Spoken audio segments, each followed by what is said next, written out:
We're going to be able to hear all the amazing people we've got in our Zoom room. Welcome. I'm Love Coach Scott Katamas, and it is Friday night, February 12th, Straight Talk.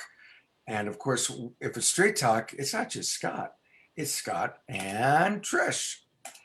Hey, Trish. Hi, everyone. Friday night. Welcome. We have an amazing show tonight. I hope you're tuned in. We have Mark Sims and Grant. We have so many people, and I can't wait to get this show started. Yeah. Nice, Trish. Thank you guys for joining.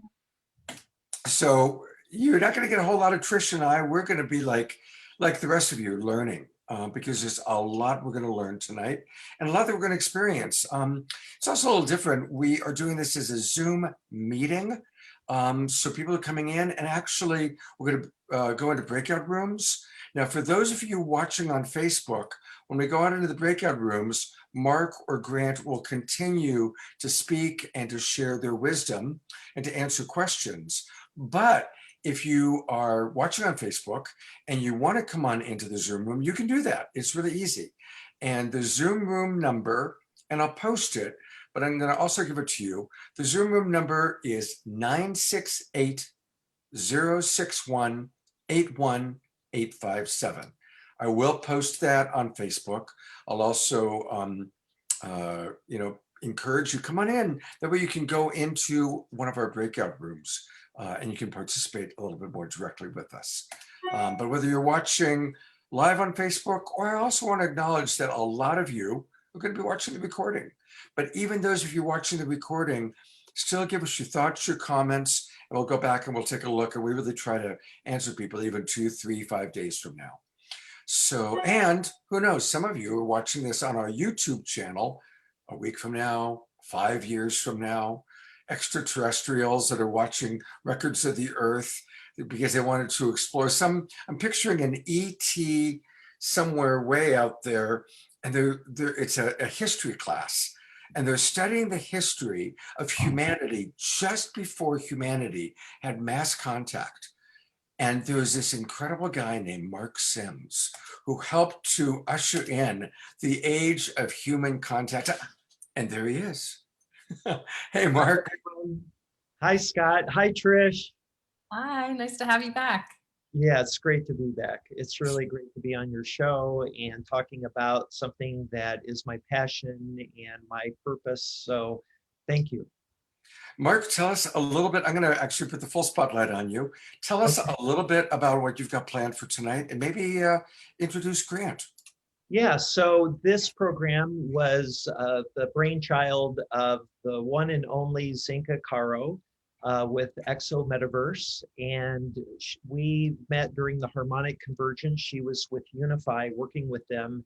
And we became friends over that period. And then she told me about EXO Metaverse. I thought it was a wonderful idea. And we began working together. And so I was lucky enough to be the very first interviewee for the EXO Metaverse Hangout. And so 2 weeks ago, I think it was 2 weeks, maybe it was a month ago. I guess it had to have been a month. Yeah, second Fridays, yeah.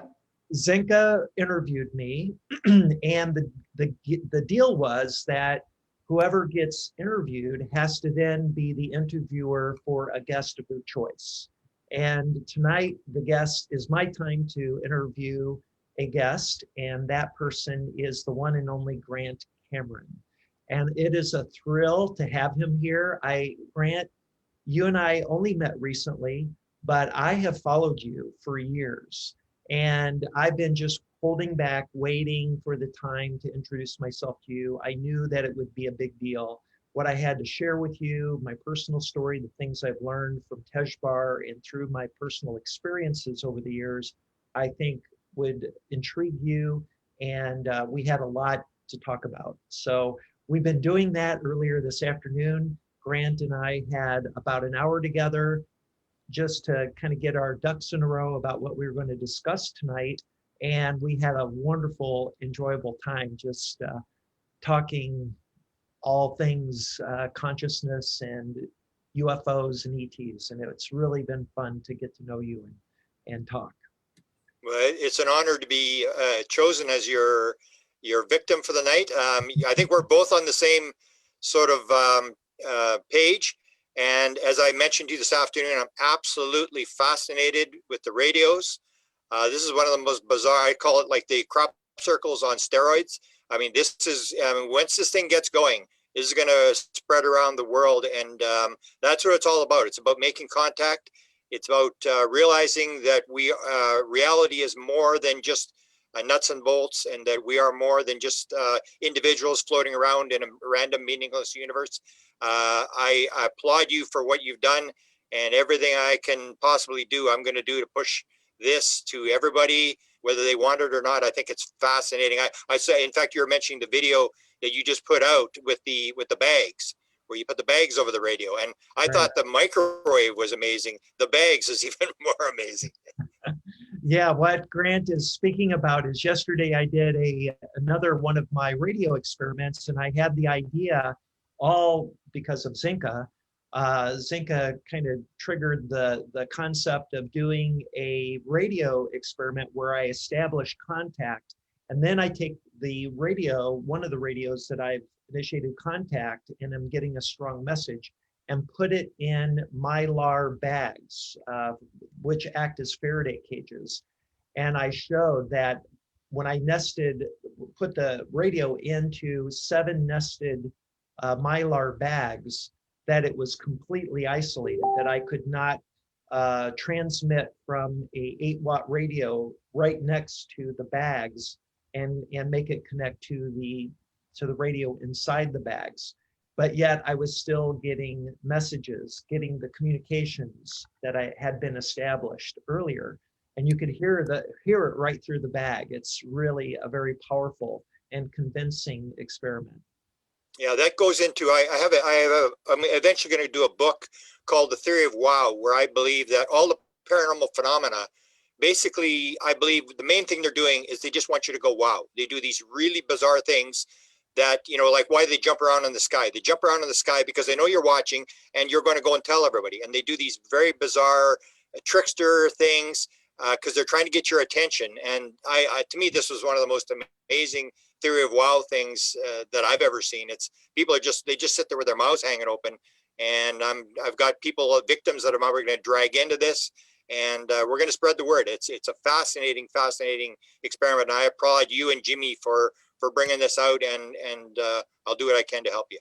Thank you. And I also want to acknowledge Jimmy Blanchett, my dear friend and colleague. And, he's the real guy who made this all happen, who discovered it, who had the contact experience, something he didn't have time to share last Saturday night and Tuesday on the show that we did, the Making Contact Special Edition with Scott.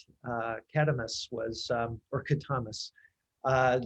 was his story in detail, how he made initial contact on his own initiative, but then was led to discovering making contact with the handheld radios. And so that was something that he was guided to do. And it's just really a remarkable story and interesting. And here we are now sharing it with the world. Beautiful. So we're going to get into the interview part of this. I want to promote 2 of your books. The one in my left hand is called The Paranormal World of Music. And this is a book that you published a few years back. I think it came out, is it in 2016 this came out? Yeah, about that, yeah. And you speak of your own experience that was instigated through your relationship with Chris Bledsoe, to begin investigating the nature of music with the UFO, ET phenomenon, and conscious phenomenon. And that really took you down a rabbit hole. And so we're going to talk about that. That's one part of this interview. And the other part that I'm really excited to talk about as well is your book, Contact Modalities, which I believe is your most recent book. Is that right? Yes. And Contact Modalities includes literally over 100 different contact modalities. How many do you identify in the book? Over 70. I thought there Oh. was 20, and then when I listed them, there were 70. But as I mentioned, we've discovered some new ones. Like you've got the one with the radio now, and this thing I mentioned with the thing in Thailand, where people have these, they go into these dark rooms for 12 days and they start having experiences. So there's more and more modalities coming along all the time. And the basic idea was that I had my own experience. I had my own contact, and I was so blown away with it that I started to look and I said, I wonder if anybody else has got this. And I suddenly realized, like, there was lots of people having contact in different modalities. And most people think that the way you get stuff is by being really smart, that you're high IQ. And there's actually a book you don't mention. It's called Inspired, The Paranormal World of Creativity, where I look at inventions, look at art, I look at music, I look at all these different things, and basically come to the conclusion that the smart people don't invent anything. It's people who have dreams and who have do psychedelics and meditate, and that's where all this stuff is coming from. People don't realize this. People have no idea where a lot of the Nobel Prizes and stuff like is coming from, and it's the idea, the contact modality idea, that there's a field, and people have figured a way to get in the field, and that's why I always encourage people to listen to the people who are having contact, because they are interacting with information in the field that most people don't realize. That UFO experiencers, for example, 40% of all UFO experiencers, according to the Edgar Mitchell Free Survey of 3,000 experiencers, say at one point during their experience, they knew the answer to everything in the universe. And near-death experience people will report the same thing. And so the whole point is that if that's true, then all the answers to everything are out there. And it's the ability to access the field. It's the ability to get in the field. And so that's what contact modalities was. When I had my own experience in 2012, I suddenly started to look, and I started to realize that there were all sorts of ways, and that it was a matter of listing how to do it. Because I was the nuts and bolts guy. I was the guy who had the UFO sighting, who wanted to know what I had seen. I was trying to figure out what the government knew, what the president knew. And in 2012, I got this answer sitting watching a lecture in Phoenix, Arizona by Colin Andrews, that I didn't even want to be in the lecture. And the contact modality there was daydreaming, where you zone out, you daydream. It's like meditation. I didn't want to be in the lecture, wasn't interested in crop circles. And suddenly, boom, it came into my head instantaneously. And it basically said, this has all got to do with consciousness. You want an answer to what this is all about? It's consciousness. And I was absolutely blown away. I wandered around for days. I was just floored by what had happened. And then I started to look. And that's when I started to realize that this was not that uncommon. The first one I got was Paul McCartney. That Paul McCartney had got the most produced song of the 20th century yesterday in a dream. He woke up in the middle of the night and this song was in his head. Like me, he ran around for 2 weeks and he played this song for people and said, "You heard the song before?" He thought somebody else had written the song. And then I went from that. And then, as you mentioned, the book Tuned In, where I got another contact, I had another dramatic experience. And when you look back on your life, you realize it makes a lot more sense when you look backwards than trying to predict what's going to happen in the future, where I get this phone call from Chris Bledsoe. And Chris Bledsoe is a very famous experiencer. He's the president, high-level intelligence people, NASA, all these people are looking at this guy. And it's the whole idea. How does this guy have contact? Like, how does this guy get all these videos and interactions and messages and stuff like that? And they're trying to figure out, how does he do it? And I had an experience with him in 2012, which Warner Brothers is going to do a movie. This experience, well, I won't get into it, but this experience will be in the movie. It was so bizarre what happened when I was with him. And that's when he phoned me in 2014, and he said to me, "Oh, I got a message from the Guardians." He deals with what's called the Guardians. I said, "You got a message from me from the Guardians?" And he said, "Yeah." And because I knew it was the real deal, I thought, this is pretty cool. And that's when he said, "They want you to know the message is in the music." And that's when I said, "Oh, well, Chris, you may be talking to the wrong guy. I don't listen to music. I'm not interested in music." And he said, "Oh, you should listen to Kashmir by Led Zeppelin." Whatever, Chris. And then the way they hook you into this thing, the synchronicity stuff, is they said, "Oh, the other one you should listen to is After the Gold Rush." And if you look at the lyrics in After the Gold Rush, you'll be shocked at the end. Neil, and he said, by Neil Young. I said, Neil Young's involved in this thing? He said, yeah, Neil Young's involved. I said, Neil Young grew up. I live in Winnipeg, Manitoba, Canada, which is like, even in Canada, nobody wants to visit here. And Neil Young grew up here. And that's what hooked me. And then I realized musicians had gotten it. And then I realized that artists were getting it. And I realized that even, you know, the whole deal, the 7 books of Harry Potter, most people don't realize they came into J.K. Rowling's head. She woke up after having a nap, going on a train going into London. And all the 7 books of Harry Potter were in her head, all the names and the places and everything was flying into her head. She didn't have a pen to write it down. The Wizard of Oz came in a download. The guy was reading his children a bedtime story and the whole Wizard of Oz came into his head instantaneously. The 12 Steps and 12 Traditions, the AA book, after Bill Wilson died, there was letters found where he said to his priest, he said, I just want to let you know that a lot of the book came to me from a 15th century monk by the name of Boniface off an Ouija board. And so you start to see this thing that all these people are getting this stuff, they're getting in the field. And that's the whole idea, is the contact modality. How do you get in the field? The laser was invented. The guy was sitting on a park bench and the idea of the laser came into his head. The hologram sitting on a park bench. The theory of relativity came in a dream. The periodic table came in a dream. The quantum atom came in a dream. There's over a dozen Nobel Prizes that came in dreams or in inspirations, and people don't realize this. So it's this idea that contact, whether it's with ETs or intelligences or spirits or whatever, there are ways to get in the field. There are ways to access the field, and that's what contact modalities. I look at all these different people and I say, how do these people do it? And the bottom line of the thing is, it's the ability to shut down your left rational analytical brain, the little voice in your head that's causing the noise and keeping you in the physical world. If you can shut that down through meditation, through psychedelics, through hypnosis, if you can shut the left brain down, the noise decreases and you can pick up the signal. And that's the bottom line. But I went through all the different modalities and basically it came down to the same idea. You can get in the field. There are different ways to do it. And that's what the book is about. Grant, And I want to give you another wonderful quote that you can add to your list of people like that. Bob Dylan was asked, how do you write so many songs? He says, I don't write them. I just write them down. Yeah. Right?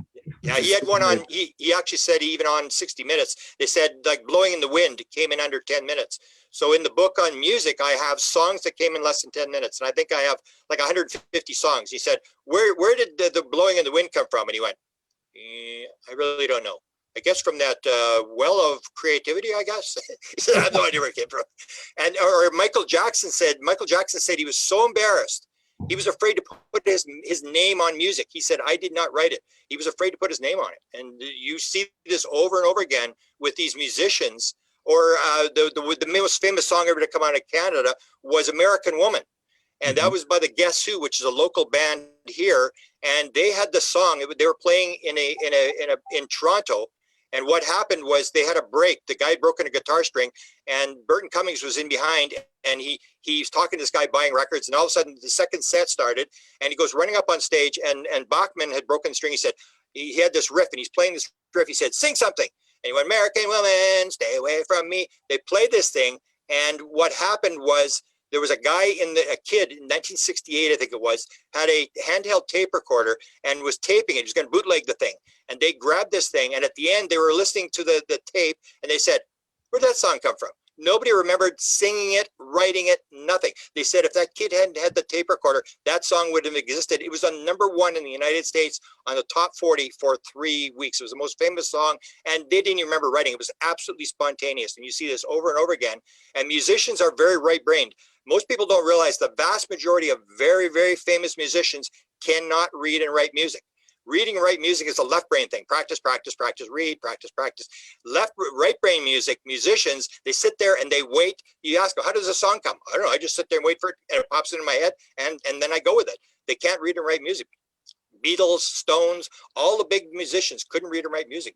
People don't realize that because creative music, real good music is right brain music. It comes, it's inspired, it comes or Yoko Ono said of the Beatles. She said they're no different than anybody else. It was kind of like channeling. That's what she said. Yeah, I had the joy of interviewing Richard Bach, who wrote Jonathan Livingston Seagull, Yeah. and he really struggled receiving the royalties for what became this best-selling book and then a movie, because he literally channeled it from talking to a seagull, right? So, Yeah. I mean, it can come from all sorts of amazing places. Yeah. And that's the creativity thing. So my bottom line, the way I looked at it, and I've done like 3 books on this thing, and I have another one coming out called, it's coming out in a couple of days, called Breakthrough, where I do psilocybin, which is one of the modalities that I was able to do very high dose. I use a tape recorder. I use a protocol that's done at Johns Hopkins University and stuff like that. And the way I look at it is like this. I say that there is nothing in the world except for consciousness. This is the way that that's been explained to me. There is only consciousness. Consciousness vibrates. And as soon as consciousness vibrates, the illusion starts. There is no physical world. There is no nuts and bolts. It's all consciousness. It's all vibration. And so what you have is a situation where people are able to change their vibration, and your vibration affects what reality you experience. So if you have a higher vibration, you can move into that reality. Or it's almost like the ocean. And so instead of saying consciousness, you say you're in the ocean. Everybody's in the ocean. And we are in the very lowest part of the ocean. We're in the very dark part of the ocean, where we really can't see too much. And then what happens from time to time, someone like Mark comes along with the radios, or somebody gets a contact modality, and then they suddenly learn a way to sort of get buoyant, and they move higher into the water. And the higher they move into the water, the more light there is and the more they can see. And suddenly they can see, fish, and they can see spirits, and they can see aliens, and they can see their dead grandmother. And then they ask their dead grandmother, so what level am I on? And the dead grandmother says, you're not on any level, you're in the water. It's all water, it's just nothing. And the thing is, you go higher up, and the higher you get, the more you can see, and then you pick up stuff, and that's the modality. And then you float back into the darkness, and you tell your friends, oh, I talked to my dead grandmother. I saw this, I saw that. And everybody goes, yeah, sure, cut down on the meds. You're going crazy. It's that analogy, is that we're all in the water, and it's all the same thing. It's all one thing. It's all consciousness. And you can control how you vibrate, what kind of reality you're in. And we've made the mistaken idea that everything is separation, that there's me, you, I'm separate. And anybody who's done the experiments on the ayahuasca will realize, whether it's Sting, the musician, where he said, I suddenly realized, my ego was crushed, which is your left brain being shut down. Your ego is shut down, your left brain. And I suddenly realized everything was alive, conscious, and connected. And people all say this. When you get into that field, you suddenly realize we're all one thing. And it's like, it becomes, and that's where all the problems come in the world, to me, is that your problems come from the evil, I say, is all the mistaken belief in separation. So it's like a football team, where you're the quarterback, and you say, okay, here's what we're going to do. We're all going to work together. We're going to win this football game. And okay, you do this, and you guys block. And then the people go, block. I'm not blocking. Don't tell me what to do. I'll do whatever I want to do. And that's what we get. The problem is that everybody's going in separate directions. We've got 80 trillion cells in the human body, all going in different directions. Everybody's doing their own thing. And you don't have, nobody's protecting the quarterback. Everybody's doing their own thing. You've got to work together. And that's this oneness principle. And I would say, absolutely, the number one message of whatever this we're dealing with UFOs, the absolute number one message that they're giving us is oneness. Absolutely no doubt in my mind. Even the free survey shows that 54% of all people who claimed they had an encounter with the intelligence said they were talked to about oneness and love. Love is the basis of the universe, but everything, the number one thing is the understanding of oneness, that everybody has to work together. We are all together. That's why they're here, because they're altruistic. They realize they're trying to make the world a better place. It's only on the earth where we think that it's survival. It's me versus you, rape, pillage, kill, and steal. Whoever's got the most toys when they die wins. We're all into individualism and fighting against each other. And I'm separate and I'm different than you. Oneness is the key. If you get oneness and everybody works together and makes the world a better place and realizes that what you do affects the people around you. What you do affects Gaia, and what you do affects the universe. When you detonate an atomic bomb, the bell is rung and everybody in the universe knows you've done it. It's all connected. It's all one thing. The beings, everything is here. There is no, as Wheeler, the guy that won the Nobel Prize for black holes and stuff like that, said, there is no out there, out there. There is only one thing. It's consciousness. It's here. It's now. Everything is here. There's no out there, out there. It's all one thing. And we keep making this sort of mistake. And that's what the beings are telling us, is more and more with the dual slit experiment, with all these things, you're starting to see that all this is going to turn out to be true. It's all one thing. Time and space are illusions. And the beings are just trying to get us that idea of the fact that we are one, or as Bashar said, the one is the all are the one. Tall Gray was asked on a ship, what's your concept of God? He said, we are one with the one who is all. You see it over and over again. Edgar Cayce, oneness should be the number one thing for the first 6 weeks. Oneness of this, oneness of that, oneness, oneness, oneness. The message is over and over in all the mystical literature. Oneness is the core message that we have to understand. Otherwise, we are gone. As long as we believe that we are separate and it's me versus you, rape, pillage, kill, and steal, the world is over. We have to understand we are all one. We are all in this thing to get together. And if we work together, we will make the world a better place. Beautiful. Thank you so much. I'm going to come on just for a quick second. We've got 5 minutes before the plan to bring on breakout rooms. And so, Mark or Zenka, could you share a little bit about the vision for what's going to happen in the breakout rooms? Well, I'm going to turn it over to Zinka to answer that question. Okay, great. So it was really interesting for those of you who were on the pre-call tonight. Grant was talking about how you can cover your right hand or your right eye with a patch and actually train your brain to experience more consciousness, right?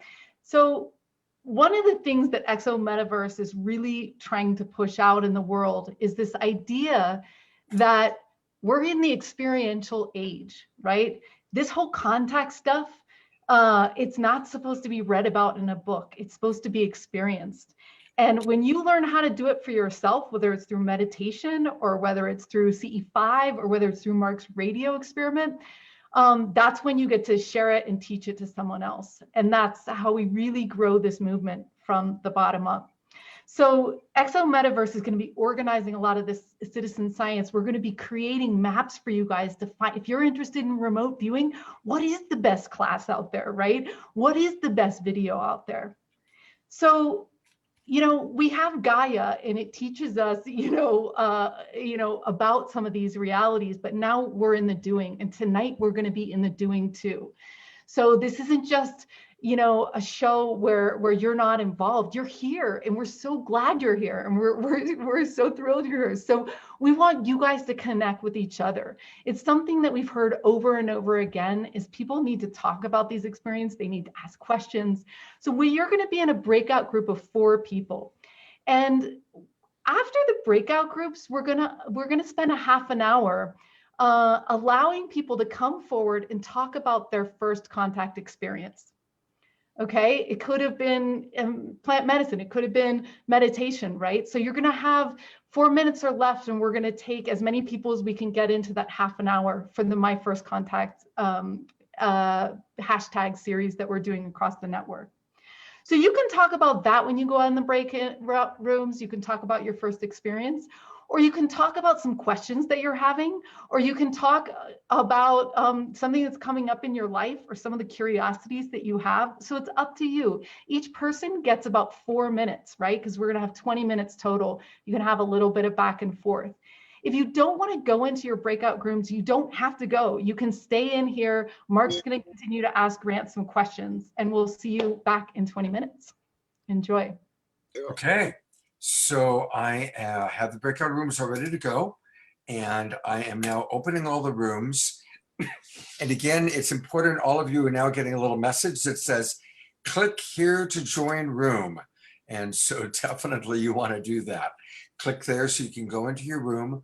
And you do, as she said, you have the option of staying and listening to more of Grant and his wisdom, and Mark Sims. What I will do is I will take a look and see if there's particular rooms where there's like only 2 people or 3 people based on who hasn't joined. And then what I might do is I might move people around a little bit so that we do have 4 people in each room.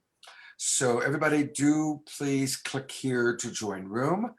And looks like most of you have not joined. Yeah, a lot of people have not.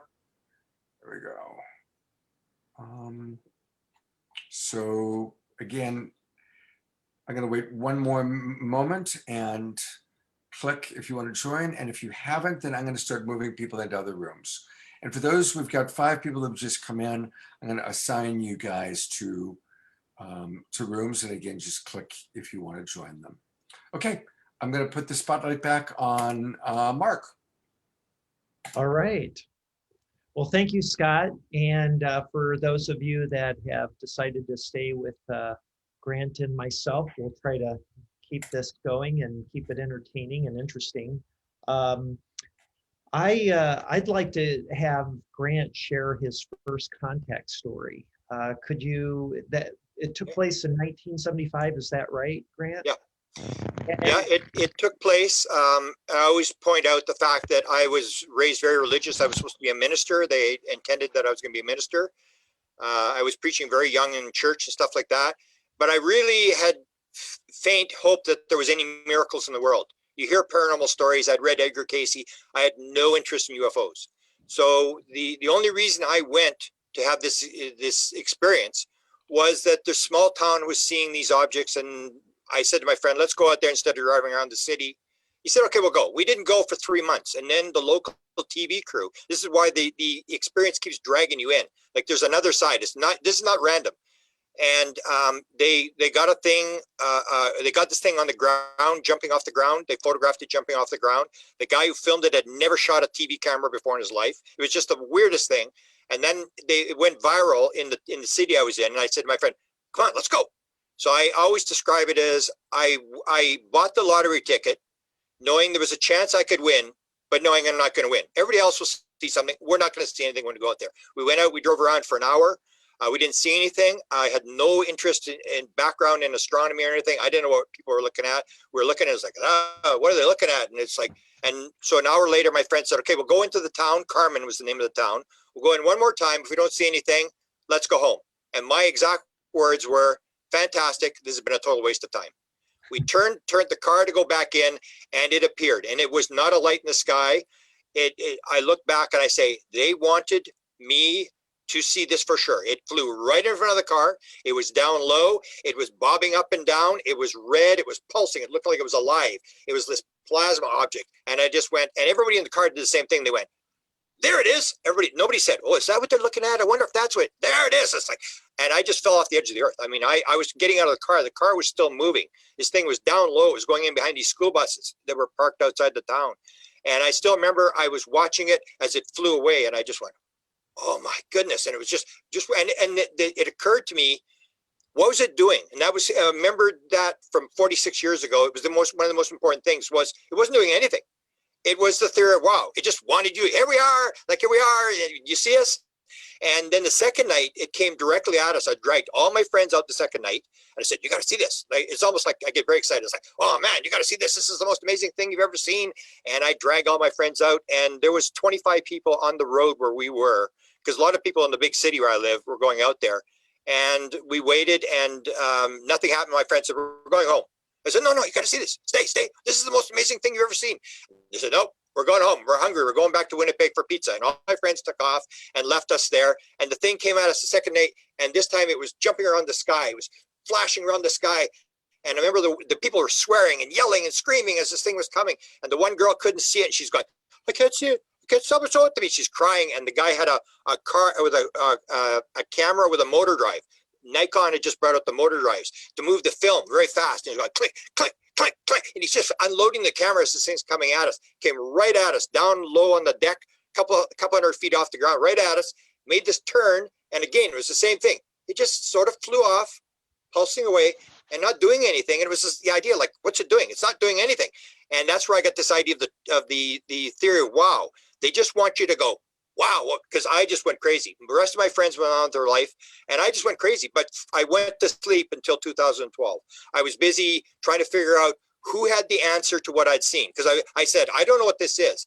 Somebody's got to know what this thing was. Somebody's got, and I went after the Canadian government, who were working with radios like you. The Canadian government was actually working with radios. They were actually had communication with an alien by the name of AFA, and a second alien by the name of Tyla. And the program was actually shut down when they had a radio communication that this thing was going to fly over. The thing flew over, and they actually captured it flying over the nation's capital. And that was it for the government. It's like, no way. I mean, we're shutting her down. Smith can't talk anymore. And so they were doing this thing where they were sending signals out. Smith was the top radio engineer in Canada. He had done this sort of thing. So I went after them. I went after the president of the United States. I went after the top CIA people and they know who I am. I went after them. I was very open about this. And I just didn't get the answer until 2012. That's when I had this download experience, which came instantaneously. I'm sitting there and it just, boom, 3 things popped in my head. The pieces all went together and I went, oh. And they basically said, the answer what was this thing in 1975? They said, it's consciousness. And it just was like a noetic experience. When you talk about people who have noetic experiences, like Edgar Mitchell, he's coming back and he suddenly realized he's coming back into the earth, and he realizes that everything is one, the oneness, this whole oneness concept. And he's so drawn by this thing, so blown away by this experience of being one with the universe, that instead of making millions of dollars as an astronaut, he starts the IONS Institute, the Institute for Noetic Studies. And because and that was like me. When you have these experiences, it absolutely leaves you, it just alters your life. And then in 2017, I had the next experience, which was the more dramatic one, which was 24 things while I'm walking down a street. Can you hold on 1 second, Grant? Scott, can you highlight Grant, because we can't see him? Oh. And we wanted to record. Sorry. Okay, there we go. Thank you, Zenka. And you know what? The majority of people have not joined the breakout rooms. So I've been moving people and creating rooms. Yeah. Okay, that's fine. Well, yeah, everyone's really interested in hearing Grant. So the rant. The rant from Grant. Yeah, but that's the thing is when you have these experiences, people don't realize this. That's the difference between reading it in a book and having the experience. And so when you have the experience, it's life altering. It's shifting. The one I had in 2017 was the same thing. When you have a noetic experience, you know it's coming. You know it's noetic. It's almost like you're talking to God. It's like, oh, okay. And I was walking. The modality I was using at that point was I would walk. So I'd walk 6 miles to go downtown, and I'm walking and I'm sort of zoning out and I'm listening to podcast or whatever. I'm not really paying attention. And then it comes and it's like, oh, here it comes. And I get my glove off and I got this piece of paper and I'm writing this stuff down. And basically it's giving me these ideas. And this is where it tells me, basically, not only have you got it wrong, everything that you believe is completely the opposite of what you think it is. So it said, is the world made out of little nuts and bolts? If it is, that's one world with certain rules. But if it's made out of consciousness and makes nuts and bolts, that's a whole different world. Everything changes. Is it one life?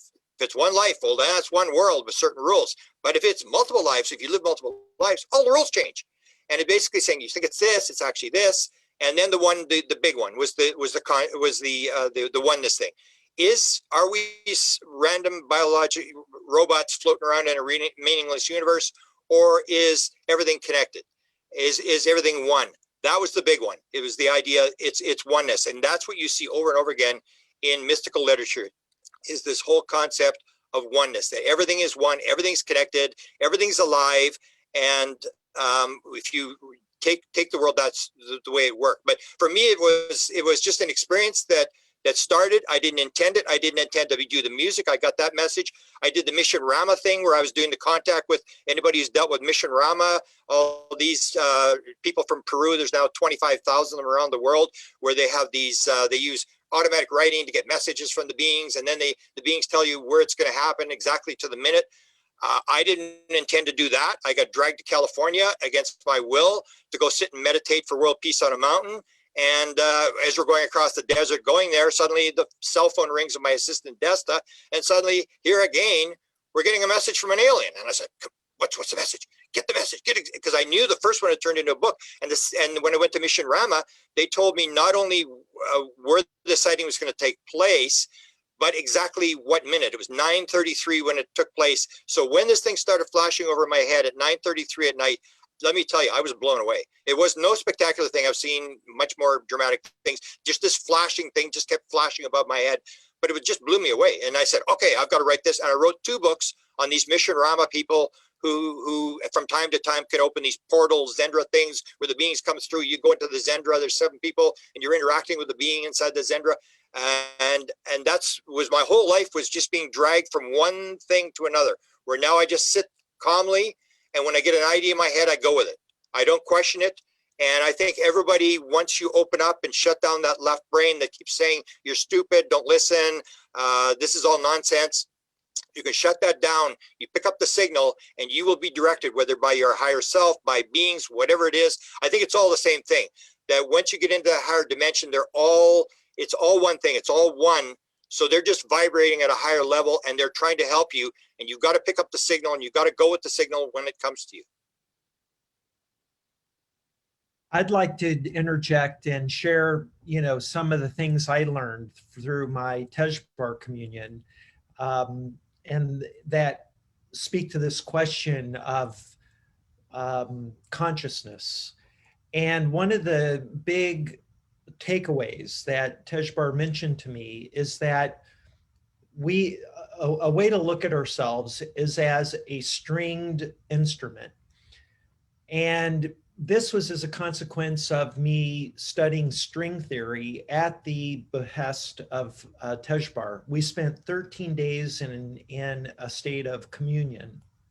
And during that period, he directed me, or he didn't direct me as much as I asked him questions. So he was like, imagine having direct access to the Godhead and being able to ask any question, and the answer you're getting is like blowing your mind, and it leads to a follow-on question and another question. And what it all led to is that we are consciousness. And that string theory is an attempt by astrophysicists to develop a theory of everything, a model that addresses the discrepancies between quantum physics and classical physics.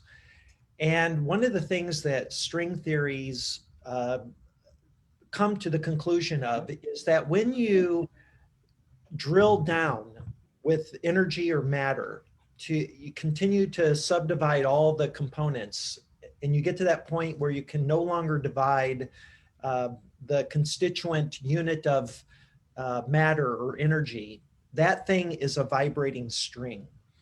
And that aggregates to create things like subatomic particles, protons, neutrons. Electron is a string in string theory. Bosons are examples. Fermions are a class of strings that make up the elementary particle, standard model of elementary particles. And so from that perspective, we are made of strings, vibrating strings. Our atoms are made up of vibrating strings. And the point Tejbar was making is that's what you are. You think of yourself as an orchestra of stringed instruments. And that, to me, really kind of hit the nail on the head to what you're speaking of, that it's hard for people to wrap their head around the idea that your consciousness, what is consciousness? It's this non-physical thing but we're clearly physical. We're made of matter. We feel, we can taste. The nature of reality. So how is it that we're made of consciousness? And it really is that atoms and electrons are light or consciousness tied in a knot to create mass and give substance and density to the things that we're made up of, the molecules and the cells and the organs and everything that makes us us. Yeah.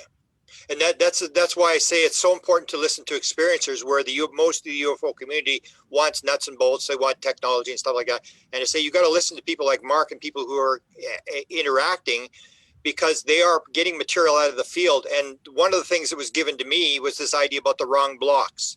And the two quotes. One was by Einstein. Einstein says you cannot solve a problem using the same information that you used to create the problem. And William James said, you think you're thinking, you're just rearranging your prejudices. And what it told me, and you're being with a being, I'm dealing with something that's a field. It's not and it's the same sort of thing. I can interact, and I know it. I've known it forever. I'm familiar with it, and get these answers. And it explained it as wrong blocks. That like in 1492, we believed the world was flat, wrong block. We believed the center of the universe, wrong block. We believed the sun went around the earth, wrong block. Everything's solid, wrong block. And we've got all these wrong blocks. And what our left brain is doing, it thinks everything's a noun, everything's something. And it's like a computer. It's shuffling the blocks around, but the blocks are all wrong. So you can shuffle them all you want. You're not going to, you've got to get the information from outside to bring it in. And we're starting to learn that through quantum physics, and people who have these inspirations that say, no, we got this wrong. Even in the last little while, now they're saying, oh no, now we suddenly believe that there's no dark energy. And then they said, oh, now we made a mistake. There's only 1/10 the galaxies we had. And you got to realize that we were sort of buying into this, that when you go through school, if you go to MIT, you're paying $50,000 a year for tuition. When you get out the other end, you don't want to believe that everything you learned was totally wrong. We assume that everything is right, and we're waiting for the latest block that'll fill it in. We don't realize that a lot of the blocks we have are wrong. We're just shuffling around all these bad blocks. And that's why it's so important to listen to experiencers, because they are in the field and they're pulling this material out of the field. We get 42% of all experiencers say they have mathematical, scientific, or technical material in their head they did not learn in school. And a lot of them have approached me because I deal with experiencers, and they give me these papers like 100 pages long with mathematical formulas and diagrams and stuff. And we don't even know where to go. There used to be a group of physicists that would look at this stuff. We have these people who are getting these massive, one woman showed it to me in California, had her cell phone, said, look at this. And I looked, it was 25 pages long. It has mathematical formulas. I'm going, oh, that's pretty cool. I said, did you get that in the download? She said, yeah. I said, that's really cool. She said, yeah, it's really cool. I'm a secretary. I've never taken science. And I went, really? And you get this all the time. These people are getting this material in their heads. You've got to listen to them. The answers are there. It's in the field. And if you can get in the field or talk to people who've been in the field and listen to it, but most people say, Mark, Grant, it's all anecdotal. They just think they talk to an alien. They just think they talk to a field. It's just, that's not solid. We can't verify that. The answers are there. A lot of people are walking around with the answers, and you've got to listen to the people who are interacting with the intelligence. It doesn't really help to watch lights in the sky or pick up pieces of metal. To me, that's like it's like the theory of wow. It's like the intelligence has got a laser pointer, and we're like the cats. And we're chasing this lights around the sky. We're chasing metal, which is just a ball with catnip in it. And we don't know what to do when we got it, because all they're doing is getting our attention. The answer is deeper than what you're looking at. There's a message behind. Why do UFOs have lights on them? They have lights on so you can see them. They want to wake you up. They want to say, hello, there's more to what's going on. It's not the real world you think it is. And that's the message they're trying to get across to you. And that's why you've got to listen to the experiencers, because there are a lot of people, I guarantee you, a lot of people who are in the field, and they are talking and they're getting information that this world could use. So I have a big question for you, Grant. Yeah. The bottom line, what is it that they want us to know? I maintain the number one lesson they want us to learn is the oneness message.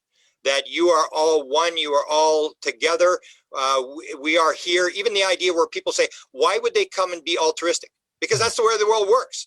I mean, you take a look at anything outside of the human being. You look at the beehive. You look at the body. There's 90 million cells die in your body every minute, and 90 million cells are created. It's like Deepak Chopra says, everything is an activity inside consciousness. We are all alive. We are not nouns. We are verbs. We are living. We are growing. The body you're talking is the body you're talking about yesterday's body, the body when you're a kid, the body now, the body in 5 minutes from now. We are growing, and we have to realize this thing that we are all together. And that division, that when you suddenly believe I'm an individual, don't tell me what to do. Then it's like, if I want to be a cancer cell, I'm going to be a cancer cell. Don't tell me what to do. And that's what happens when a cell divides and goes in its own direction and doesn't work with the one, because that's what happens in the body. 80 trillion cells all do exactly what they're supposed to do to make the body one grow and become greater. There's thousands of modules inside the brain that all are independent modules, but they all work together to create consciousness. And we have to realize that that's the model of the universe. Everything is working together as one. And that when you get this idea that we're separate, that we're going to do our own thing, that everybody just, this is how we're going to win a football game. Everybody just do what you want to do, and there's no plays, and we're going to win. No, you're not. It's the number one message is oneness, and the core of the universe is love. That is the other big message, that when you get down to it. But what I found is the universe can be pretty brutal. The experiences I've had is, they even gave me the expression. They said, love is at the core of the universe, but don't confuse us with your cookie baking grandma. That's what I was told. And it was, the idea was, there are rules and regulations. So when you do it, if you smoke too much, you're going to get cancer. They even said to me at one point, they said, this is nothing personal. This is before the COVID thing started. They said, this is nothing personal, but a lot of people are about to die. I was told that. I kept very quiet about it. I never said anything. I don't know if it was related, but that's the way it works, is there are rules and regulations. You follow the rules, you follow the regulations. And even, I sometimes say, people get upset. Even if we destroy the world, it really doesn't matter, because it's multiple lives. You're coming back somewhere, someplace, and you're going to learn. And whatever it is that bothers you in this life, whatever race that affects you or people that you don't like or whatever, get ready, because you need to learn empathy and understanding. And that could be your next life. You're coming back to do that sort of thing. So it's this thing of lessons that we're cycling in, we're cycling out, and yet the universe has rules, and you follow the rules. It's not going to make exceptions for people. So at times the world can be very brutal, because these are the rules you got to follow, and we got to learn the rule. And the number one rule absolutely is oneness. It is the only message that I think you really need to know. We have to work as one. We are together. We are all connected. We are all alive. We're all conscious. There is no us or you, or we've got souls and women don't have souls, or we have souls, and when the animals don't have souls, so they're objects, we can kill them. Once you start to consider that things are objects, that's when you start to have this separation, me and the objects. I can use them up, and if I'm smart enough to chop the last tree down, that's good for me. If I'm smart enough to get the last fish out of the sea, good for me. Don't tell me what to do. That's the world we're in right now, where it's competition, it's individual. And you take a look at the countries that have taken oneness. There's no COVID. You take a look at Australia, New Zealand, Singapore, South Korea, China, Hong Kong, 6 districts of Canada don't have any COVID. It's that rule of, is the one protected or is the individual protected? When the individual rules, all hell breaks loose. When the one is protected, they're basically, the COVID really does not get a grip, because what we have is everybody doing their own thing. 80 trillion cells in the human body, all doing what they're, and then we get surprised. Oh, the body's sick. Well, of course the body's sick, because they're not working together. So I have a follow-up question. Who are they that is giving us this message? Who are these conscious beings that are getting our attention through lights and the laser pointer and the catnip? The one is the all are the one. We are all together. A lot of experiencers will get the message, you are us. You hear this over and over again. Or a lot of people, a lot of famous musicians. For example, John Denver believed he was from the constellation Lyra. Patti Smith, who's the first woman to sing on Saturday Night Live, said, I was dropped here. I'm not from here. I don't look like anybody in my family. I was dropped. The guy who invented reggae music believed he was an alien. You get this idea that we are them. And that's the idea of separation, is we are them at this vibration. It actually may be your higher self that's actually talking to you. I had a friend, a very famous friend, a very well-off guy here. And I remember he had 2 sightings. And he got this very high-level psychic one time. And he said, I had these 2 sightings. And he told her these sightings. And he said, who was I dealing with? And she said, what do you mean, who are you dealing with? Well, where were they from? She said, they weren't from anywhere. You sent them. You sent them to yourself to wake yourself up. He said, I did. It's that concept where you may be, especially if I'm a big Michael Newton fan, which was a big thing where I saw Dr. Michael Newton, The Life Between Lives. I saw him lecture live. It was one of those things where I walked around for 2 days. I couldn't figure it out. And they have the concept of dual souls, that you can live 2 lives at the same time. So if you're in this situation, you could be the being that's interacting with you. You could be both. That there is this idea where we always want to separate. There's us and them. But in terms of oneness, We are all the same thing. We're all expressions. We're all sparks of the divine. I think that's what goes back to this basic mystical literature. And we get this identity, but identity is ego. And ego is the big problem, because when you get the identity, there's me, then you get self-rumination, which causes depression. And when somebody commits suicide, that's the ego wins. That's me. And you hear these, you know, the expressions and all this kind of thing. When you realize that you're one with everybody else, all of the problems come when you start to self-ruminate and start putting me ahead of everybody else. Great. Well, I agree with you, and I would add, and I want your perspective on this.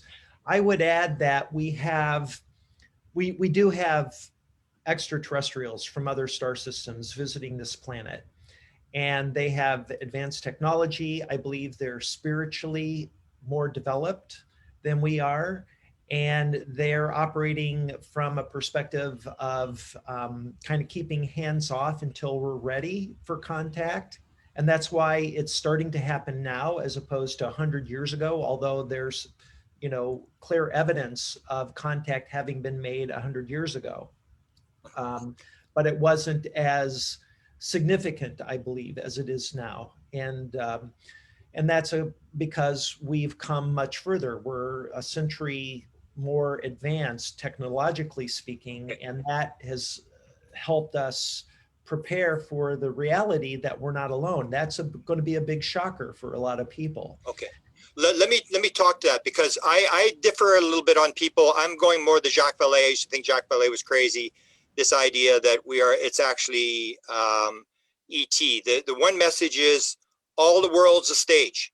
All the men and women and aliens and spirits are but actors. They have their entrances and their exits. And one of the big messages they want you to realize is, Mark, remember who you actually are. You're not the player on the stage. You are not a human being either. You are playing a human being on the stage. You are the person who's watching the play.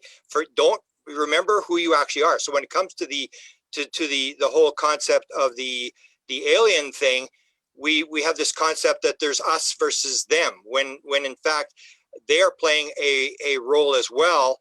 And a lot of people, they'll deal with experiences and they'll say, hey, so you're on the ship? Did they probe you? Did it hurt? Were you scared? And I always ask the question, I say, hey, you saw the alien? Yeah. Let me ask you a question. Do you have any clothes on? And they go, no, I don't have any clothes on.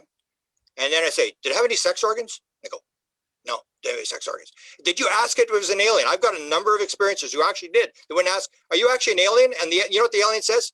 No, that would not best describe who we are. No, we're not really aliens. And it's the whole idea is they come, and there's an Israeli guy who had this very direct thing where they said, we come in, and when you come into the physical world, you have to take a body. So we take a body, whatever is going to fit. And that's where this idea comes. So if you see a gray, you're in fear. If you see a reptilian, you're very high energy. And that you're manifesting what you're seeing. The same as when you go into a near-death experience and you see Jesus or you see Buddha or you see, we have to realize we're manifesting part of what we're seeing, and they were part of the thing. It's not this independent thing. And so we have the Israeli guy basically said this thing, no, they take on whatever bodies they want. And one of the most famous experiences of all is Sherry Wild. They're doing a movie on her. And Sherry Wild said to Dosh, said, are you actually an alien? Are you, because he was coming as a gray, and grays come from Zeta Reticuli, and he said he was from Andromeda. So the publisher said, this doesn't make any sense. Well, go and ask him. Go ask him. So she went. The doc came the same night. She said, my publisher wants to know.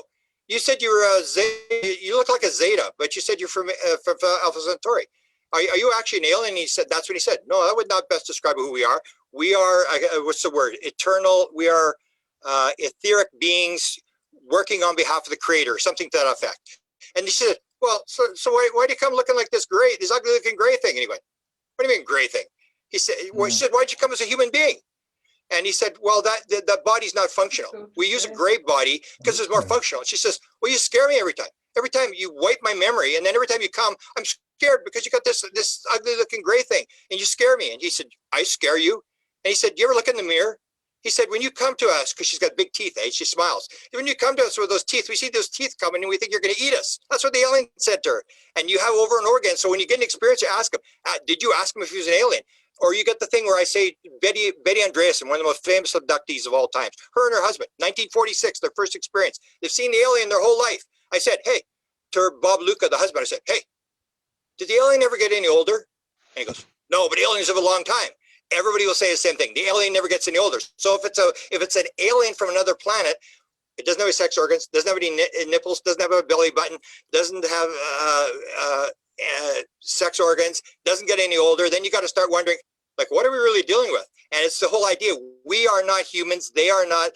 We are all we come on with a body. They come in with a body. When you come into the physical dense universe, you have to have a body. So they come in, but when they leave, people describe, the Israeli guy described tall gray or green beings. When they left, they held hands and they made a circle, and they started to make this circle. They went round and round and round. They went faster and faster, and they became translucent. And they turned into light, and the light got smaller and smaller until it was a little tiny ball, and then poof, the ball disappeared. So my question is it a flesh and blood being from another planet, or is it a ball of light? And if it's a ball of light, does he eat bacon, eggs, toast, and coffee in the morning? We have to understand that they can come into the world, take on a physical body, go back out, but they are, I think they are not. They realize that they are not the player on the stage. They are coming in, they're taking a body. We assume that we're a player. We're actually a human being. We're physical. It's like the thing they keep saying is, remember who you actually are. You're not the player on the stage. You're the person, as Deepak Chopra said, you are the person in the silence between your words. That's you. You're the observer. You got to realize that. And we keep getting stuck. And the ego says, I'm on the stage. We actually start to take it seriously, that we actually are on a stage and we're separate and stuff. And we keep forgetting who we are. We are beings that are cycling through. There are no good people, no bad people. There are no good races, no bad races. There's just souls that are reincarnating through souls over and over again. All have sinned and fallen short of the glory of God. You see the speck in your brother's eye, you have a log in your own. It's all learning. And we come in here to learn, but we got to remember, we are not the player on the stage. And I remember I used to hate Shakespeare, and now I quote the guy all the time. That's absolutely the way it is. Everything is we are the actor watching the play, but we get confused by the ego. The ego wants us to believe we're actually physical beings on a stage. We are not. We're just playing a role. You nailed it. You nailed it. And I want us to take a breath. Okay, because what you're saying is so wise and so brilliant and so accurate. So thank you. And I also want to keep us on time because that's my job here. So I'm going to turn it over to Zenka to take us into the next direction. Yeah, that was amazing, Grant. And it really was like one of those downloads, that channeling that you were talking about, so much wisdom coming through. And the next section of this experience is going to be the final half an hour. I want to remind you that on the next session in 2 weeks, we're going to have Adam Apollo, who has done some interesting citizen science around astral travel. So he's gotten a lot of people trained up on astral traveling in his mystery school, and then he sends them all to the same planet, and then he brings them back down and says, okay, what did you guys see? So they're comparing notes on how they're tapping into the field, as Grant would say, together, right? So it's going to be really interesting. I'll share the link. It's a members only hangout, and it'll be on the 26th. So I also wanted to let you know we're going to be sharing again Mark's links. We've also shared Grant's links to his amazing books and also his website, Beyond Presidential UFO. He's interviewed a lot of the US presidents about their knowledge and experience about it. And Mark, again, is going to be leading some incredible events this month and throughout this year about his radio research and about his CE6. And I'm going to share that link again now. So the final piece of tonight is all about you guys raising your hands, and you can do that in the reactions button on your Zoom. You can raise your hand, and we'll bring you out, and we're going to be recording your contact experiences, right? And I would love to keep this along the lines of what Grant was talking about, like especially if you've shared before, don't share again in our past, events. So if you're new, go ahead and share and raise your hand if you've had maybe a channeled experience where you felt like, I don't know how I just wrote that song, or I don't know how I just created that piece of artwork, or I don't know how I just did that, but it just came through. So that's you making contact with the field. And we can also open it up a little bit wider than that. And before we do that, I also want to thank John Martin for bringing us all in together tonight. He was the one that connected us with Grant. John Martin is an incredible CE5 musician and CE5 practitioner. So he plays music and he sees light ships almost every night. So he's an incredible asset to our community. His knowledge is really incredible. And I just wanted to welcome you tonight and thank you again for being here, John.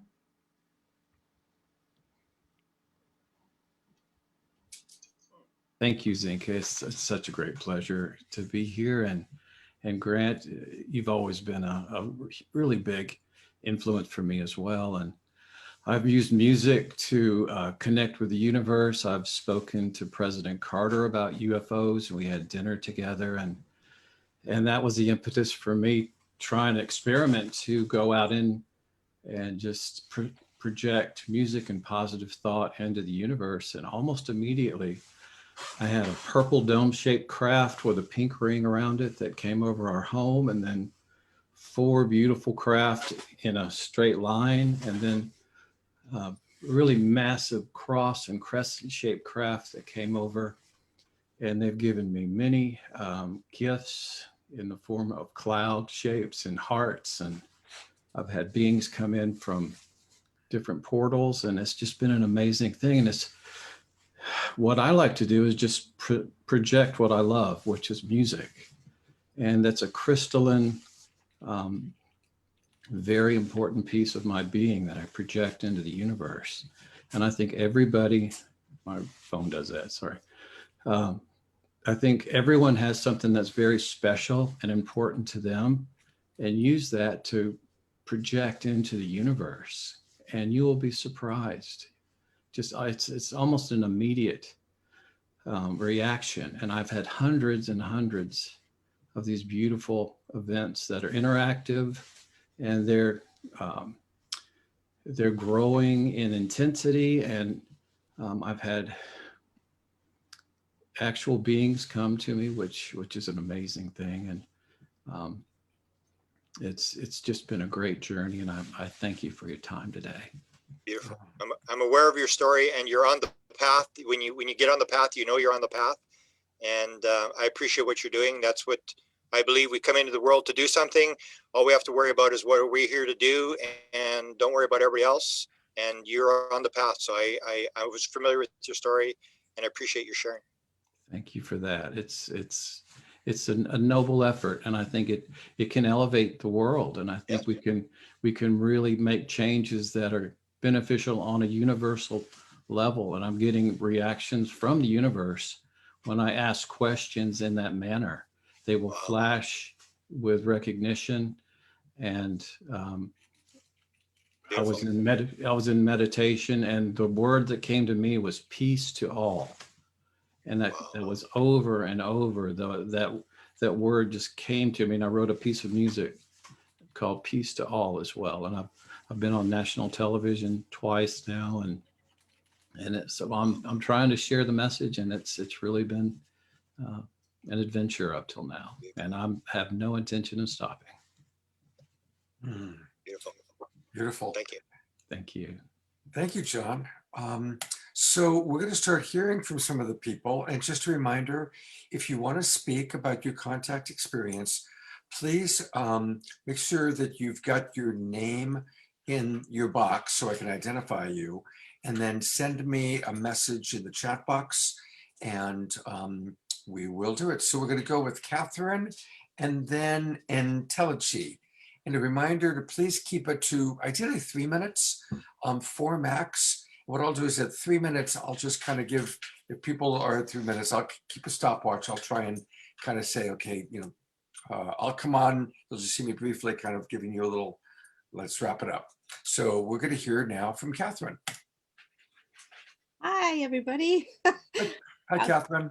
I am so happy that I found you guys tonight. I actually just found you a few minutes ago when I signed on. I'm thinking, oh, I hope I can get on. So yeah, I'm really happy to be here. I Welcome. heard you, Grant. You were talking about so much stuff that just resonates so much with me. And Mark, I want to tell you that I really enjoyed your program over the summer.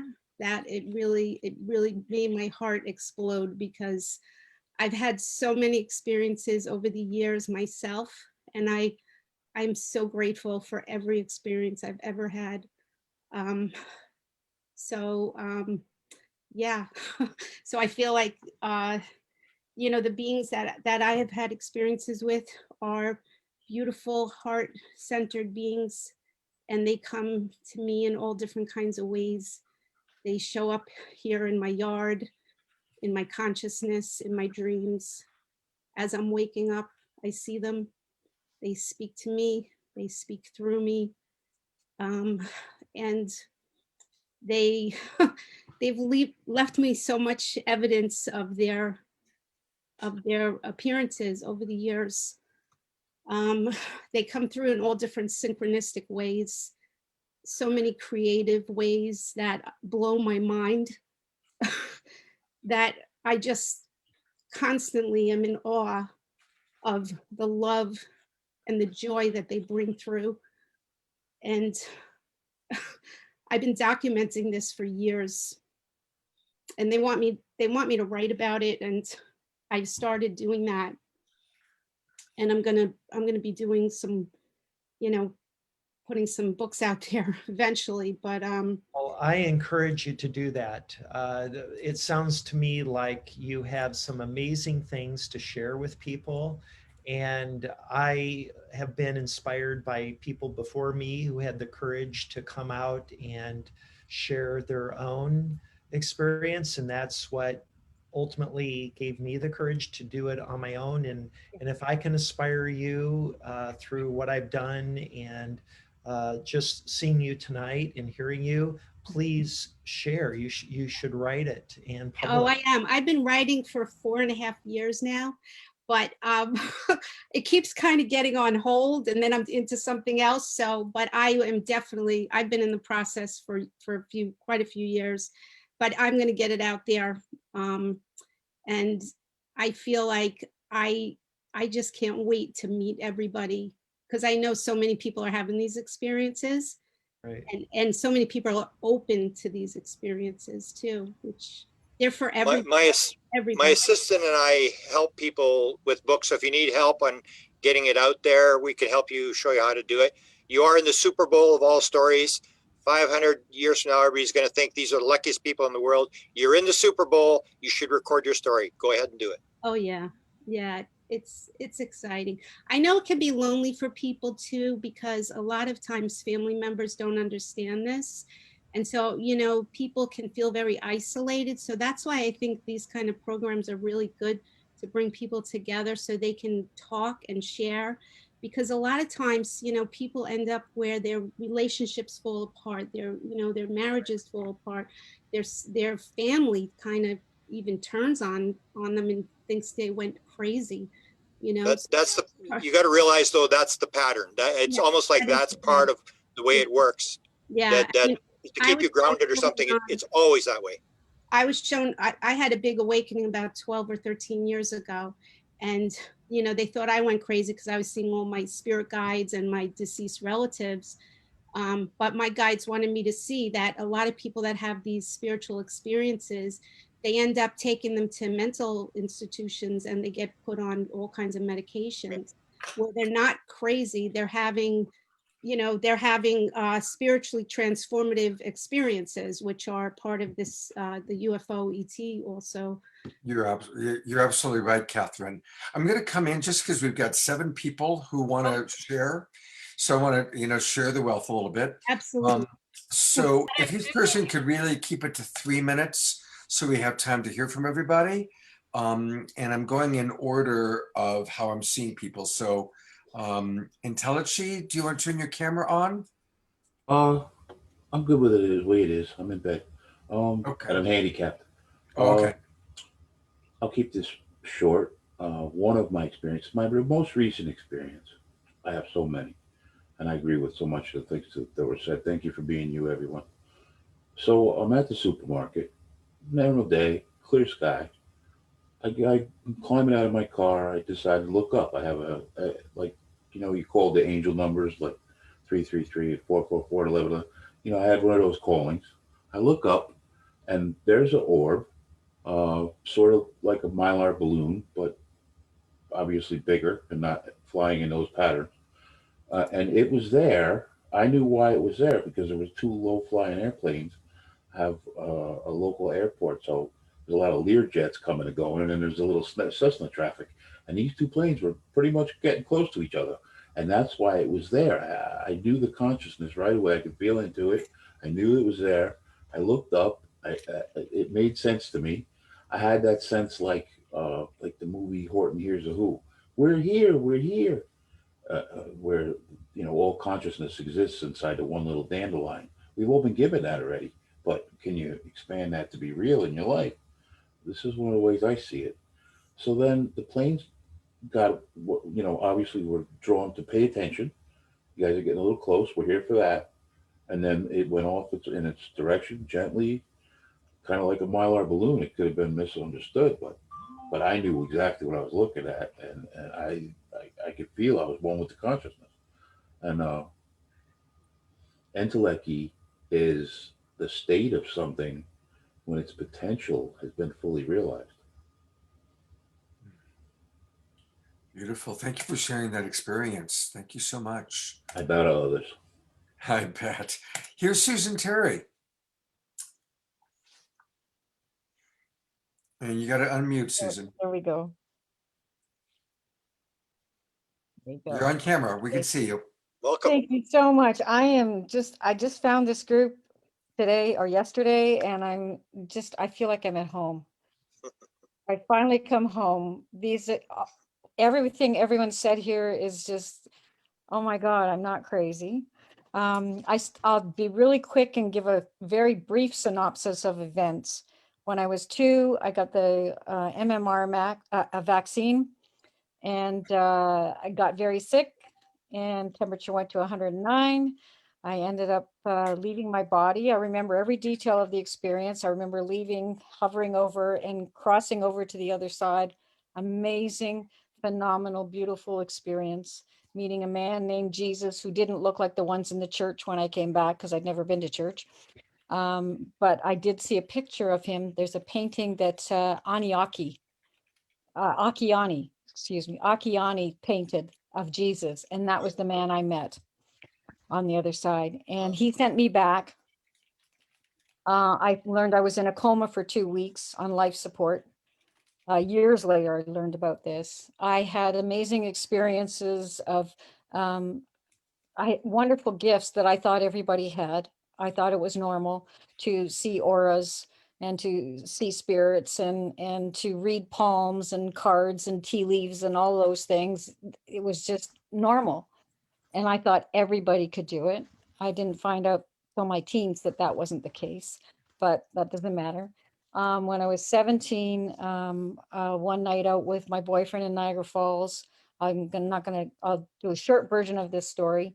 We were rushing to get back home late at night. It was 1 o'clock in the morning, and the sky in January, it was very cold, but the sky was crystal clear with a little sliver moon.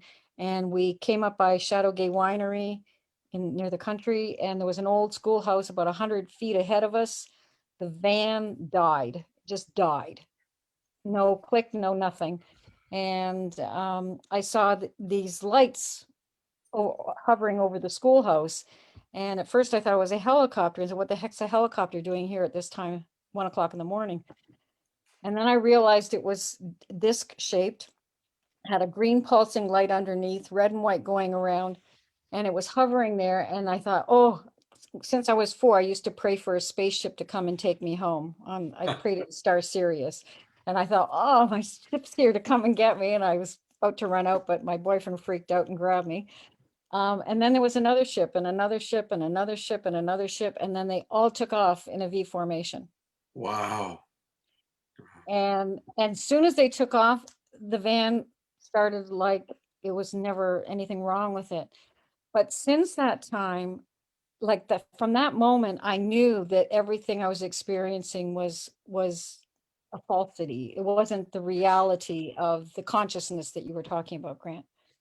And so I started having these very prophetic dreams, recurring dreams that were like a full feature length movie from the time I fell asleep, supposedly, but it was more of a waking dream because I was there, I was present, and I was seeing from these eyes out. And it was all about the future and everything that was to come and everything that's already happened. I saw everything up to this time and beyond. So I've been aware of all these things that were coming, and it's really hard to warn people because they think you're crazy. But I was given this resounding message in each of these dreams was that only those who consciously acknowledge the prime creator, God, as the source and essence of their being as love will survive the apocalypse that is to come. And that apocalypse has begun, by the way. Thank you. And- I so apologize. I hate having to cut And people off. but I'll cut wanna because I get know it's everybody long. So I'll stop right there. Yeah, thank you so much, Susan. You're Thank welcome. you.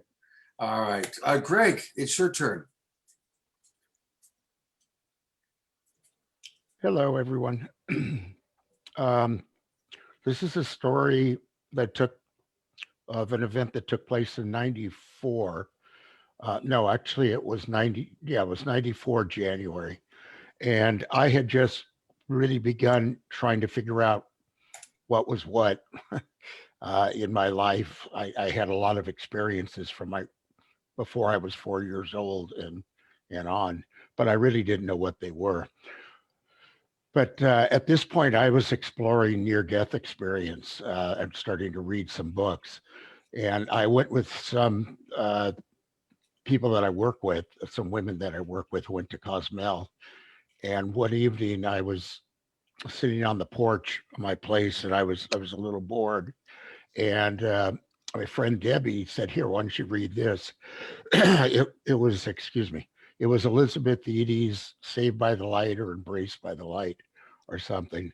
So I spent hours just reading it. And at one point, I suddenly saw that there was really no separation between us here and those that supposedly died while their human shell dies.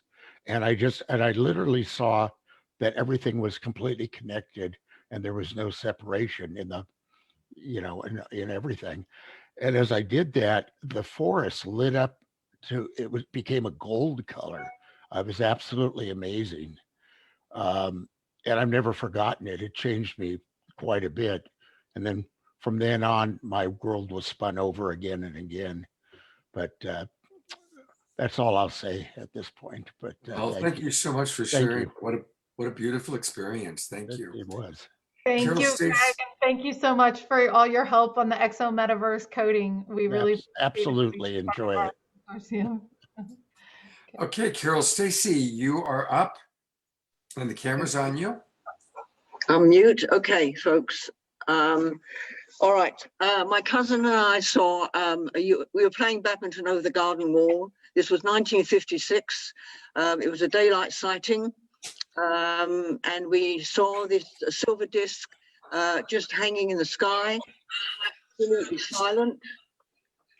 And we were used to seeing the military aircraft going over and also the civilian aircraft going over into Heathrow Airport. And then there were strange things going on after that. I had what I thought were dreams about being on a slab at Stonehenge and they were trying to get into my mind and I was screaming. I've had, as I say, what I thought were dreams, ETs jumping out at me from like alleyways. And I've been at like almost like a galactic Federation Council meeting. There were people, very wise people in long robes. So I came to Canada in '68, into Toronto, and it's good to see you, Grant, a fellow Canadian. Of course, I met a friend and we went to all the UFO conventions. I've met Grant at the Alien Cosmic Expo last year. And I've met most of the people in the UFO field. I met Betty Hill. Barney had died of natural causes. And Travis Walton. Larry Warren from the Rendlesham incident. And then I had pneumonia, and I had a near-death experience. We've got time to go into a little bit of detail. I was I'd asked for a glimpse of heaven. I was in so much pain with this pneumonia that I was above the earth. The earth was like a blue marble, and there was this being in silhouette.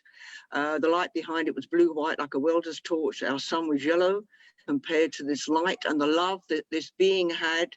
It had long hair and long robe, but the love, the unconditional love it had for humanity. And I asked it, does it know what's going on down there on planet Earth? And I went to speak with my lips, with my mouth, tongue, whatever. And it saw into my heart. It was telepathy, and there was no misunderstanding at all. And I cried because, you know, our words sometimes get twisted and distorted and misunderstood, and, you know, whether that goes back to the Tower of Babel or not, or whether God's confounded the language. Then I was told to let go of everything on earth.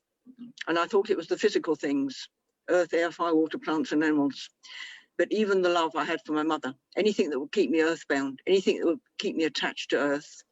And then I stood alone in the universe, and actually in conscious.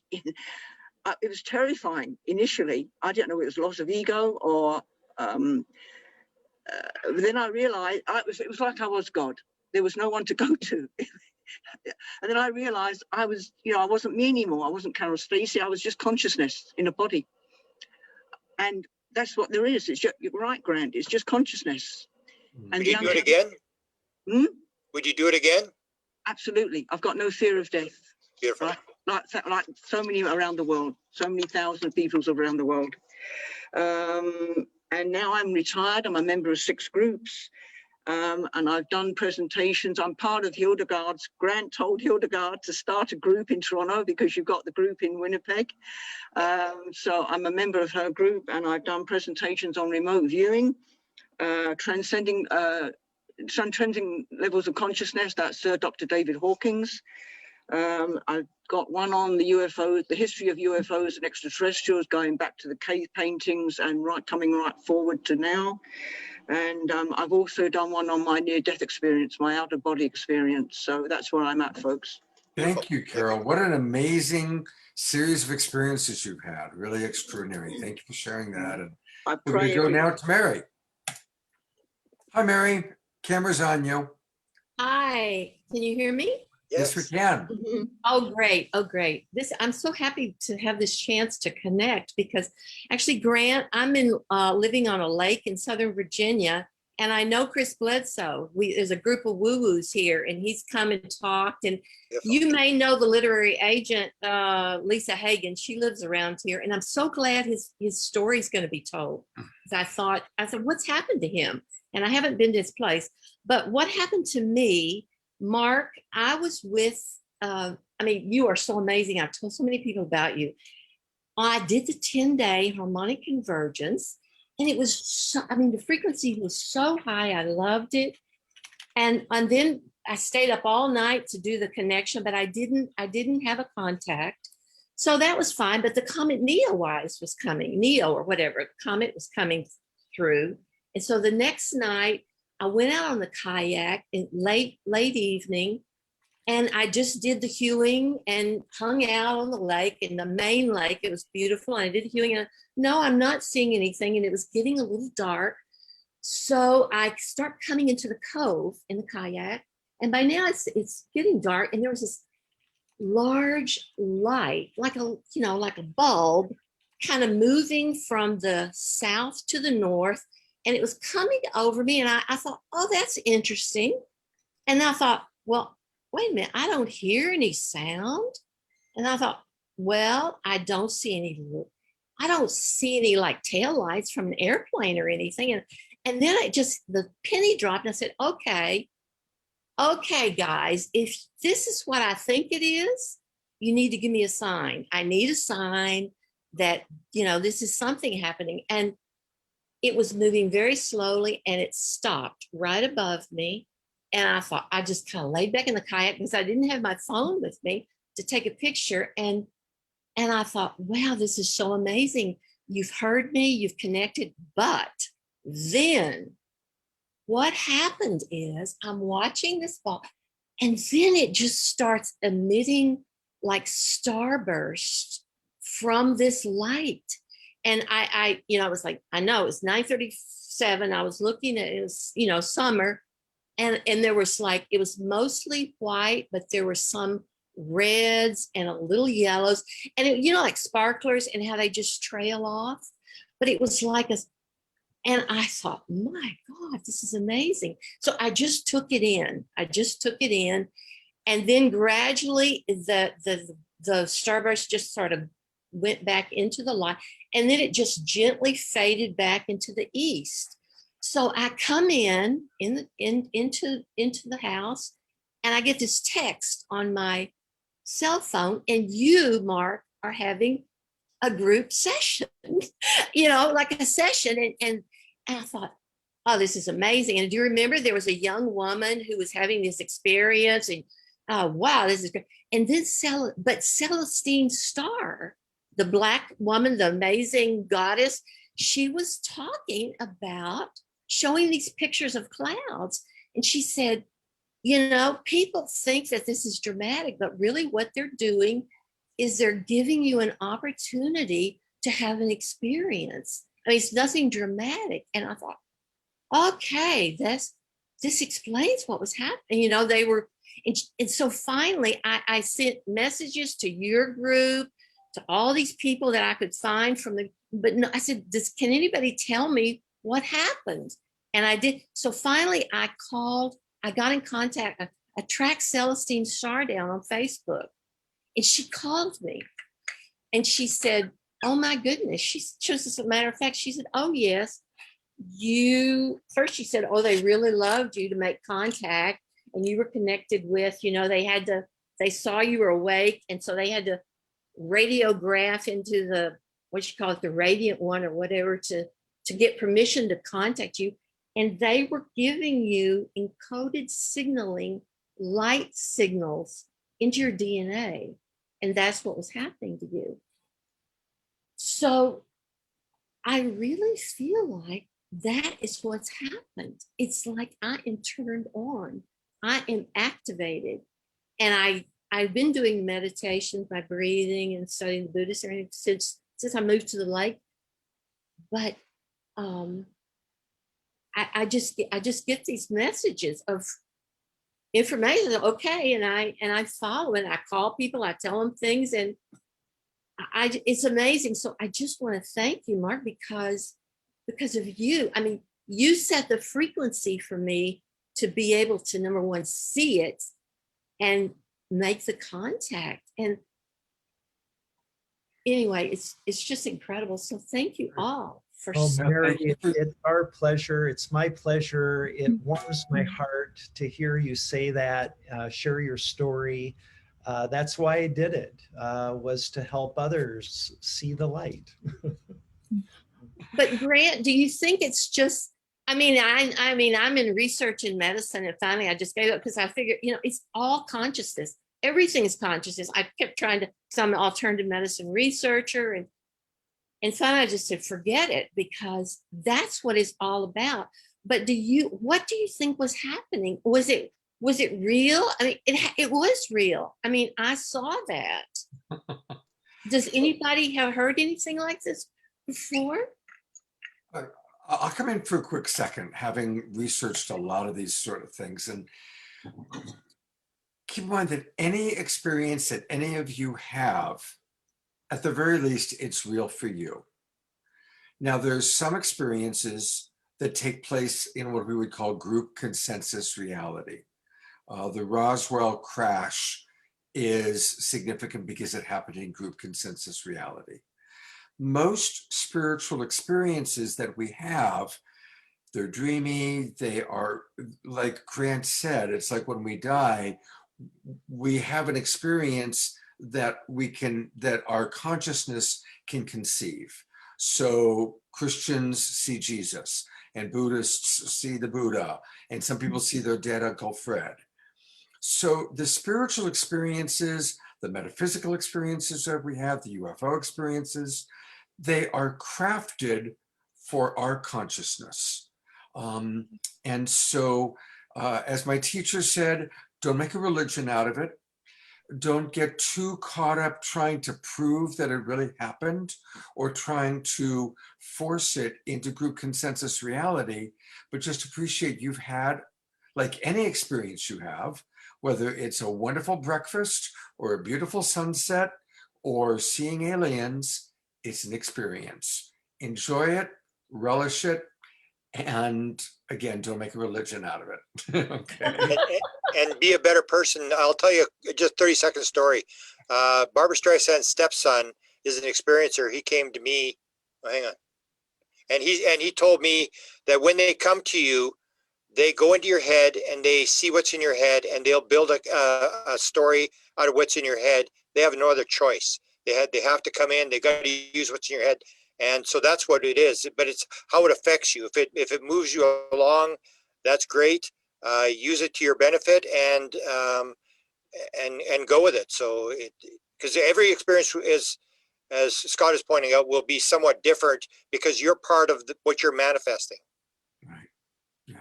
Just like each of us has, so many different interests, hobbies, perceptions of life, so are these amazing experiences. Okay, we've got time for 2 more people. We're actually already way past 8:30, but that's okay. We are energy beings. You are on camera. Hello. Hi, how are you guys doing? I'm MK, from the founder of We're Energy Beings. I also go by MK Musician. So I'm a musician as well. I'm going to try to keep it short since, like Scott said, we're running out of time.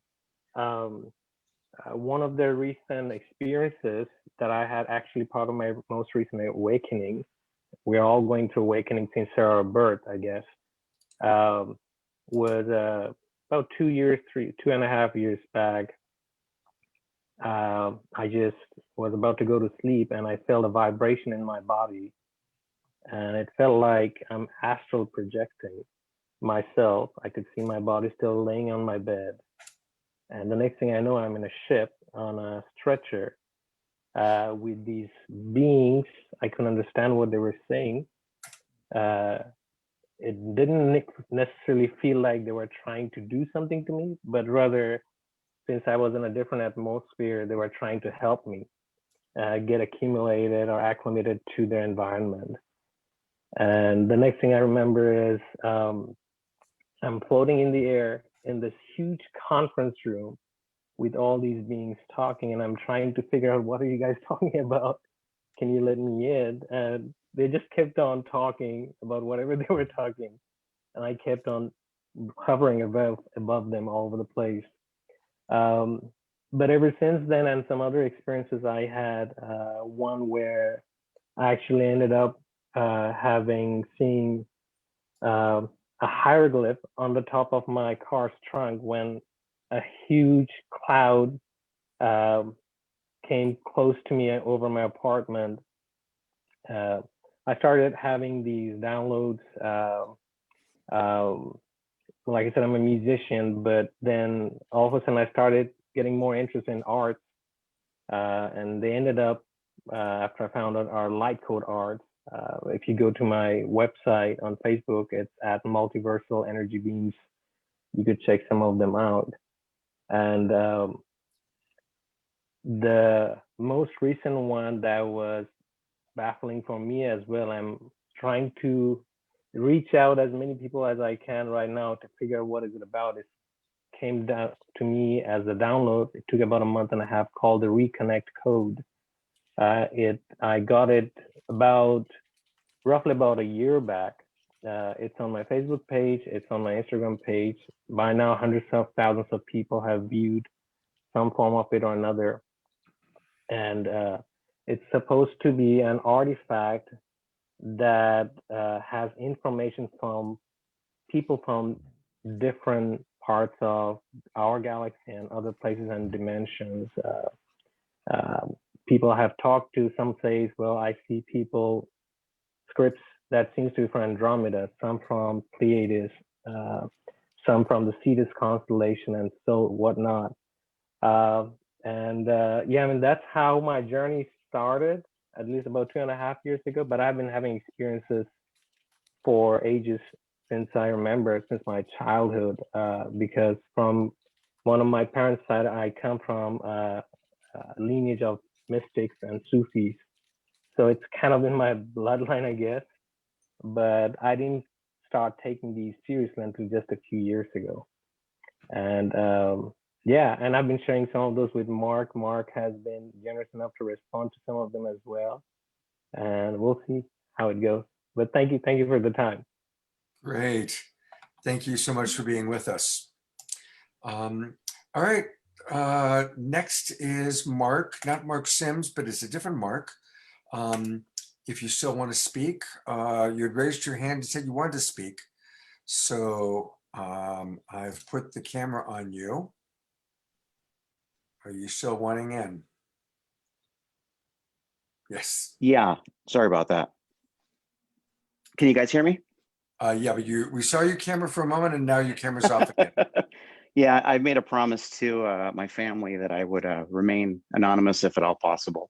But I just wanted to recognize the voice. Yeah, there you go. I just want to thank you, Grant, for all that you've been doing. I know you're it's hilarious because I'd been following, Scott, your presentation about a week or so ago. And Mark Sims, you too, some of the information has been really helpful. So I thank you for that.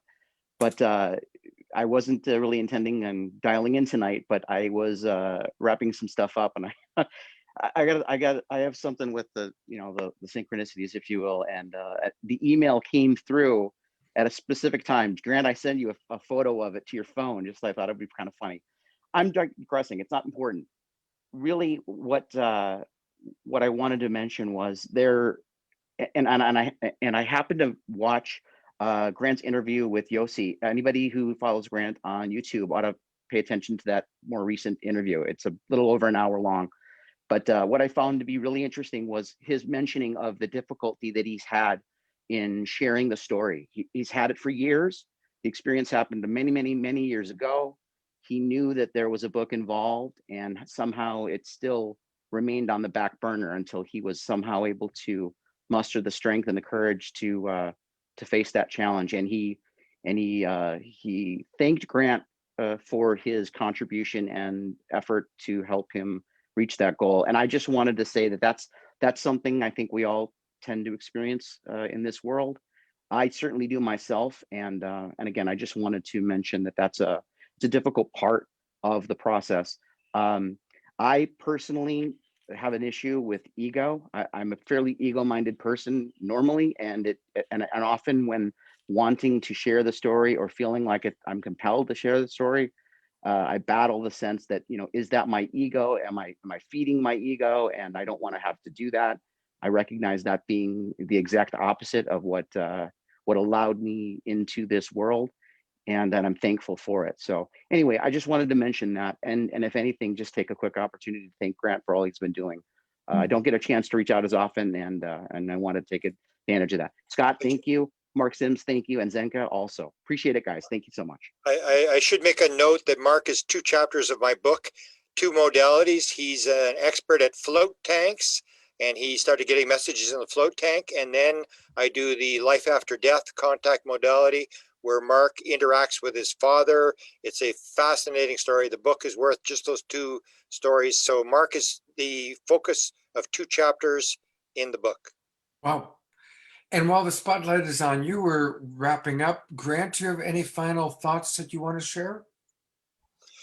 No, I usually leave with the understanding that oneness is the message, and that people have to realize this is the Super Bowl of all stories, that we all chose to come into the world. If reincarnation is a fact, we chose to do something when we got here. So we're all on some sort of mission. All we have to do is figure out what is our mission, what are we supposed to do? Because when we leave the world, I firmly believe we only get asked one question: how did it work out? Because we are the ones that put the players on the stage. We interacted, And we can't blame the Chinese, Hillary Clinton, the dog that ate the homework, or our mother-in-law. We are responsible for ourselves. So I would encourage everybody just to spend time trying to figure out, why am I here? What am I supposed to be doing? And then get about doing it, and don't worry about everything else. Great. Thank you so much, Grant. It's been wonderful having you on tonight's show and on Saturday Night Live last week. Thank you so much. I have one thing to mention. Grant invited me to be on his YouTube channel, which I just posted in the chat. So this Monday at 1 o'clock, Grant and I are going to be together. He's going to record and then post on YouTube our interview. So I want to just put a plug in for Grant's YouTube channel, and that I will have be interviewed by him this time. So fun. And Mark, since the spotlight's on you, any final thoughts you'd like to share tonight? I'm going to be on Dreamland, which is the podcast that Whitley Strieber does. That will be next week. I believe that will be the 19th of February when he will, the interview we're doing is actually on the 16th. So we'll be recording it. It will be edited and then posted on the 19th of February. I am creating a website, ce6.world. It's up and running, but it's just a shell of a site. We're going to be populating that with lots of material. Initially, it'll be primarily centered around the radio experiments that I've been doing over the last 6-7 months that I filmed, and I'm editing them down into nice little, very clear experiments that can be reproduced by anyone. And so look for that soon. I'll be making an announcement. But the big thing that ce6.world and the CE6 World Network is about is initiating global contact, having those of us who know that we're not alone, that we have our star family that have been with us. We are now aware of who and what they and what we are. It's time to initiate contact and wake up our brothers and sisters on this planet to the reality that we of who and what we are, and that I believe will catapult us forward in a very, very positive way. Beautiful. Thank you so much, Mark. And I want to remind everybody that Mark and I and a few others are going to be doing a big event together on March 7th, on Sunday afternoon, March 7th. Mark and I are really excited to continue the Making Contact project and program. So get your radios, because I think the plan is for us to all send out a signal and see what we get back.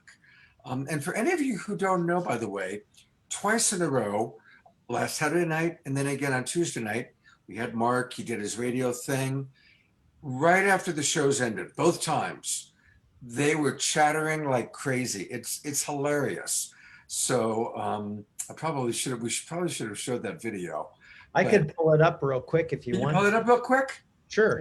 Pull it up, and while you're pulling it up, I'll give Zenka a chance for her to say, Zenka, I'm going to put you on for a minute.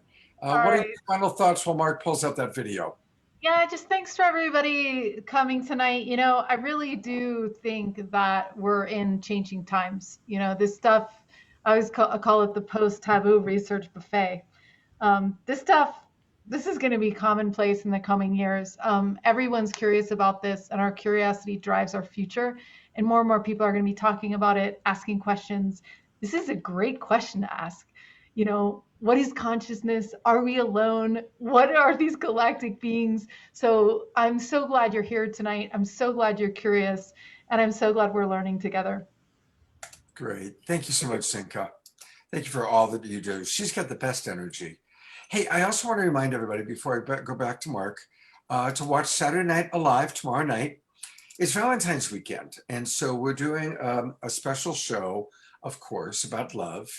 And about the greatest love of all, which is self-love. That's right. Self-love is not selfish. Self-love is how we really fill our own vessel. Because you know what? When we love ourselves and our vessel is full, we want to give to other people. We aren't selfish then. we contribute to the well-being of others. So we've got a great lineup. Margot Anand, the Grande Dame, who wrote, literally, I've got it right here. She wrote the book, The Art of Sexual Ecstasy. She's been in retirement for years, and I pulled her out of retirement to come be on our show tomorrow. And we've got a lot of other people. Andrew Harvey, just a really great group and amazing musicians. So join us tomorrow night, 6 o'clock Pacific time, 9 o'clock Eastern for Saturday Night Alive. All right, Mark, you got it queued up, buddy? I do. We're ready to rock and roll here. Let me just optimize the video and sound. And can everybody see that now? Yeah. Okay, so this is what happened after Tuesday night's show.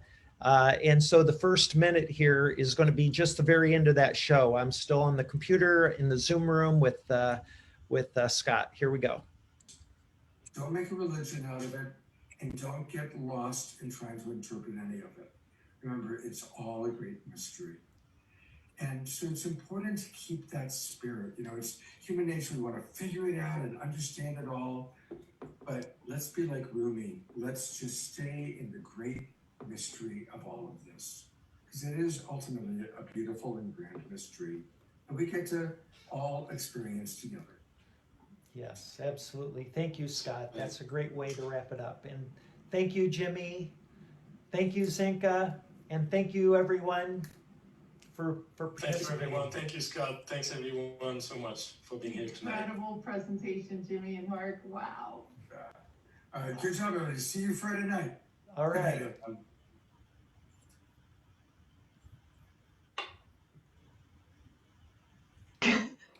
Okay, the show just ended. I'm going to shut down my computer and let's just see what happens with the radios. So, guys, I can't believe I'm talking to radios. Let's see, I'm going to set this closer to the radios.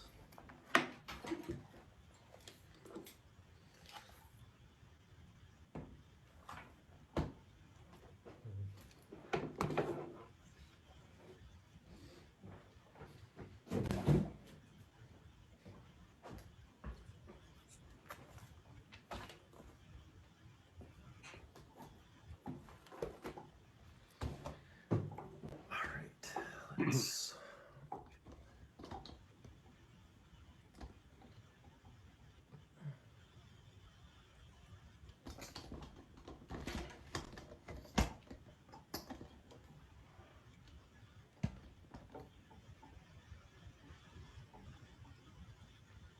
okay, I'm going to go use the restroom. Let's, oh, there's the red one. Oh. Look at this. Now you're going off. This is just too funny. Okay, I'm gonna go use the bathroom. Can I go use the bathroom with? Let's see what happens. This guy is a joker. This is just too funny. Okay, I'm gonna go use the restroom. I have to pee.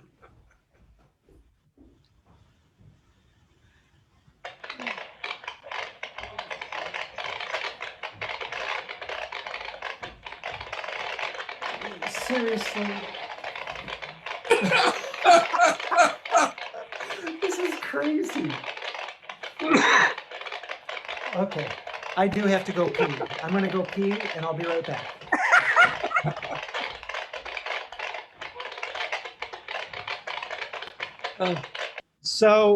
So that's it's a few more minutes of that. The radios go crazy, and anyway, that's my life with these radios. I've got them right here. I've got, how many do I have here? 5, which I've had here. They're on, but I have them the volume turned down, and I haven't been observing them. But they don't appear to be doing anything at the moment. But I haven't been interacting with them at all today. Go to the bathroom. Yeah, I'll go to the bathroom now and let's see what happens. And, that's what happened on Saturday night. Same thing. The moment he went to his bathroom, Yeah. they go crazy. And his beloved said, "Sweetheart, you better come back here." And it's, I don't know. There's something about you going to the bathroom that gets them all going. Right. The theory of wow.